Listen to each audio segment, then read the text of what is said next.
Cette 12e convention annuelle a ouvert ses portes le mercredi 23 novembre dernier par un culte de louange et d'adoration.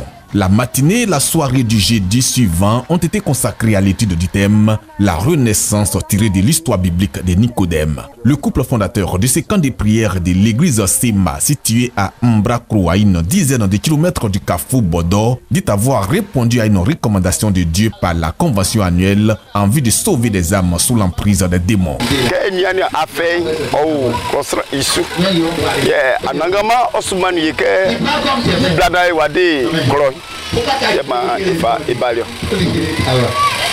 Donc, les fans juniors ont fait que même Mamou, Yewabe, Fangana Mabe, Wunyamiende, Yule. Ma sortie ma Sicily, Blenga, Yunvienne. Ma Kay Sicily, Yamien Kubobo, au dirigement. Yeah, Yende Tibo, Igranisui. Yeleke, Kunisu, Mabe Woufle.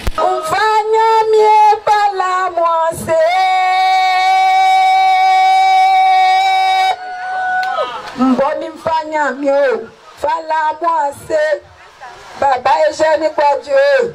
Bifanya mio, bifala wa c'est pour les dents à bord applaudimi. Bifanya mio, bifala wa c'est Mbrabote tebaya. Bifanya mio, bifala wa c'est Baba tenini mama Racheli. Bifanya mio, bifala moi c'est.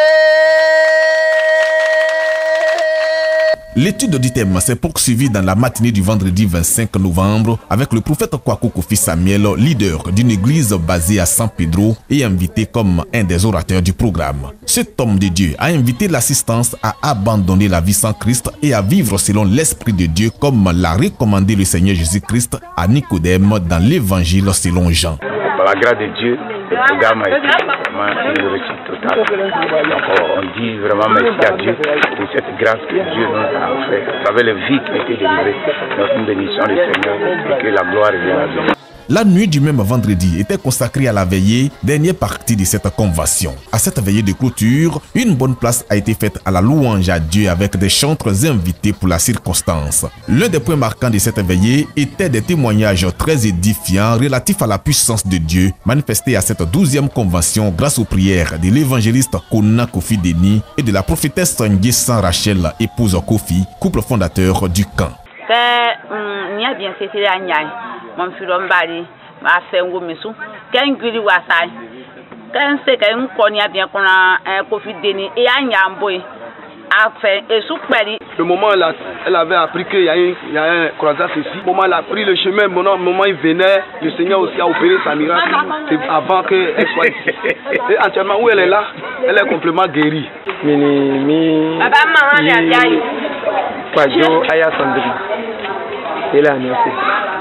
Ilo wanyama iduma kafinya ni iduma tiza lango ili mani ni sisi makeno ke ko iso ande ngowe me blen am pali njang penya na boa ande iso sang ipapa ba jaunsu o timia ko ke na ya miasi kafinya blan o fali kwe blen o fali kwe ba o criale.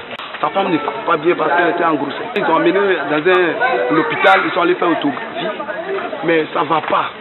Donc quand ils ont annoncé qu'il y a un croisade ici, la prière de sa femme sont arrivées ici. Et la femme, ça va, en tout cas, ça va chez elle. Nous ne sommes pas que Julia Yabo Monicantien, nous ne sommes pas ici.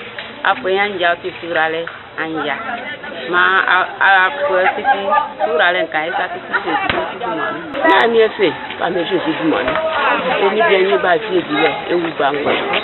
Et où nous banquer, quoi qu'on ait vu, au cours Kani kansan ba mai belele ba ki bai sanga ngabe ko ina ngura ko kwase na ule o ko fwen o kanda bi so an makan juwa mon kan mi unde so Australia nangama na ule kali eteni kan mamba nyangu mi ngura ki buwa nyangu enti sanga wa sanga ne kali eteni anjanga bu ba ku ngura o ti ase gwari wa nsika mi ade mi aje manai mi ase ngura kwa so nu fwe adnangama bobo o ye Kango fa boribo ya pia we ya je de okra otiye so kwanga jatakawa monye tikenga mo ne yemi wade kenga sa.